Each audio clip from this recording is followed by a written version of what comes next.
가족 여러분, 이 시간에는 누가복음 14장에 나오는 큰 잔치 비유에 대해서 함께 나누겠습니다. 어떤 사람이 큰 잔치를 베풀고 많은 사람을 초대했다는 도입부는 이야기의 독자, 청자를 모두 이 큰 잔치의 주제로 인도합니다. 중동의 전통 촌락에서는 잔치 주최자가 그의 친구 무리를 초대합니다. 잔치 주최자는 초대를 수락하는 사람들 숫자를 토대로 어떤 종류의 고기를 얼마나 많이 대접할지 결정합니다. 잔치날은 가축이나 가금을 잡고 잔치를 준비합니다. 모든 준비가 끝나면 주인은 종을 동네 곳곳에 보내 예부터 내려온 대로 오시어 모든 준비가 끝났습니다. 라는 말을 전하게 합니다. 이 비유에 사용된 말은 오늘날에도 여전히 사용됩니다. 어제 손님들은 잔치에 꼭 참여하겠다고 다짐했습니다. 오늘 음식 준비도 마쳤는데 손님들이 핑계를 대며 못 오겠다고 합니다. 첫 번째 핑계에서는 어떤 패턴을 관찰할 수 있습니다. 첫 번째 사람은 밭을 샀다고 말합니다. 그래서 그는 그 밭을 보러 가야 한다라고 말합니다. 그는 이런 핑계를 내세워 양해를 구합니다. 겉만 보면 이는 전혀 거짓이 아닌 것 같습니다. 그러나 이 말을 자세히 뜯어보면 그런 진실함이 사라져 버립니다. 중동에는 사막이 많고 농지가 적습니다. 대다수 전통 촌락에서는 경작지가 여러 조각으로 나뉘어 있으며 이 조각들은 다 지명을 갖고 있습니다. 경작지를 사거나 파는 것은 길고 꼼꼼한 과정으로서 몇 달, 심지어 몇 년이 걸릴 수도 있습니다. 첫 번째 손님은 자신이 방금 밭을 샀으며 그래서 이제 그 땅을 살펴봐야 한다고 말합니다. 중동에서는 지체 높은 사람의 집에 초대를 받으면 초대를 수락하고 참석하는 것이 보통입니다. 그 손님이 마지막 순간에 참석하지 않기로 결정하면 설득력 있는 이유를 제시해야만 합니다. 말이 안 되는 핑계거리는 사람을 일부러 욕보이는 것입니다. 이는 분명 전 세계 문화에 똑같이 적용되는 이야기입니다. 첫 번째 손님이 말한 핑계는 공개적으로 주인을 욕보이는 것이었습니다. 종은 두 번째 손님에게 갑니다. 오직 한 손님만 약속을 어기고 못 온다면 그 잔치는 그대로 진행될 수 있습니다. 그러나 손님들이 함께 짜고 모두 오겠다는 약속을 물은다면 이는 손님들이 일부러 그 잔치를 못 열게 하려는 것이 분명합니다. 첫 번째 손님이 종에게 이야기하면서 마치 주인에게 직접 말하듯이 한다는 점에 주목해야 합니다. 이 종은 철저히 주인을 대리하는 자이기 때문에 손님이 이런 언어를 쓴 것입니다. 이어 종은 두 번째 손님에게 가는데 이 손님도 핑계를 댑니다. 그는 자신의 소를 5별이나 샀으며 이 소들을 시험하러 가봐야 한다고 주장합니다. 이런 알리바이는 첫 번째 손님이 된 핑계보다 더 속이 보인 두 마리 황소가 함께 쟁기를 끌기에 두 마리가 뜻이 맞지 않으면 그 둘을 한 결의로 묶는 것이 아무 소용이 없음을 모르는 농부는 없기 때문에 그렇습니다. 그뿐만 아니라 두 마리 소는 같은 속도로 지쳐야 합니다. 이런 이유로 어떤 농부라도 소를 두 마리 살 때는 미리 그들을 꼼꼼히 시험해보고 사려고 할 것입니다. 두 번째 손님도 자신이 방금 5별의 소를 사서 이제 그 소들을 시험하러 가봐야 한다고 말합니다. 그도 사정이 이러니 자기를 양해해 줄 수 있느냐고 묻습니다.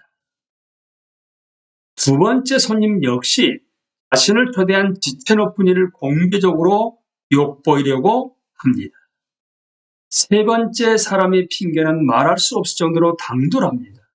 그는 자신이 장가 들었으며 그 때문에 갈 수 없다고 말합니다. 심지어 그는 양해해달라는 말조차 하지도 않습니다.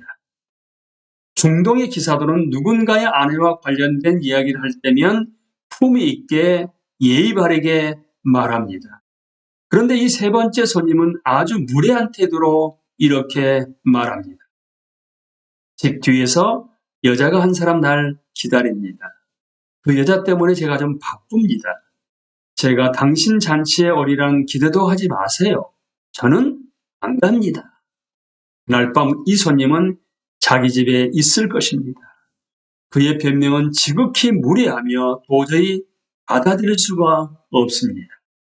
자기 주인을 모욕하는 말을 3번이나 들은 종은 손님을 모시러 다니길 그만두고 되돌아가 그때까지 일어난 일을 주인에게 보고합니다.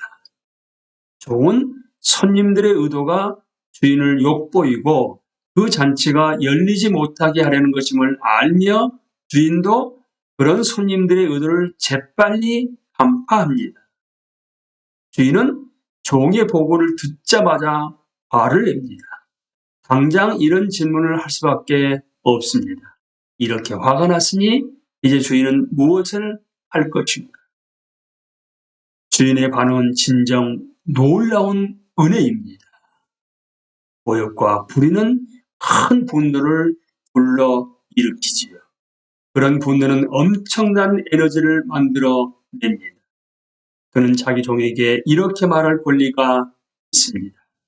전에는 친구였던 자들이 이제 내 원수가 되는 쪽을 택했다. 그들에게 가서 이런 모욕을 당했으니 나도 내 마음대로 어떤 조치를 취하겠다는 뜻을 전하라. 이런 대답은 보복 조치의 전주곡일 것입니다. 그러나 이런 보복은 일어나지 않습니다. 오히려 주인은 새롭고 선례가 없는 선택을 만들어냅니다. 그는 자신의 분노를 재가공하여 은혜로 바꿉니다. 이와 똑같이 보복하기를 거부하고 모욕감이 만드는 에너지를 은혜로 바꾸는 쪽을 택한 경우를 불의한 포도원 농부들 비유의 중심부에서도 볼 수가 있습니다. 그 비유에서도 주인은 무장한 사람들을 모아 포도원을 급습하여 사람을 죽인 포도원 임차인들을 응징하고 정의를 실현하려면 그렇게 할 수 있었습니다. 그러나 주인은 그 대신 값진 은혜를 베푸는 쪽을 택합니다. 여기서 주인은 불의에 대해 느끼는 분노의 에너지를 사용하여 자기 종에게 성읍의 길과 거리로 나가 가난한 자들과 불구와 눈먼 자들과 저는 자들을 데려오라고 명령하십니다. 예수가 지금 이야기하시는 이들은 이스라엘 안에서 소외당한 이들, 그 땅의 백성, 당신의 말씀을 기쁘게 듣는 보통 사람들입니다. 이들은 지체 높은 주인과 함께 앉을 자격도 없고 그들이 초대받은 잔치와 똑같은 잔치를 열어 주인에게 보답할 수 없는데도 이제 기꺼이 잔치에 초대받았습니다. 이 비유를 처음부터 끝까지 살펴보면 주인이 그의 종에게 단수로 이야기합니다. 그런데 내가 너희에게 말하노니라는 문구는 복수입니다. 여기서 말하는 사람은 더 이상 비유의 주인이 아니라 당신이 잡수시는 자리에 함께한 손님들에게 말씀하시는 예수님이십니다. 예수는 메시아 잔치가 이미 시작되었으며 이 큰 잔치가 당신의 잔치라고 보십니다. 성찬은 바로 이런 큰 잔치를 미리 보여주는 것으로 이해할 수 있습니다. 아벡 여러분, 누가복음 14장 15절을 새 번역으로 읽어드립니다. 하나님의 나라에서 음식을 먹는 사람은 복이 있습니다. 하나님의 나라에서 음식을 먹는 사람은 복이 있습니다. 아멘.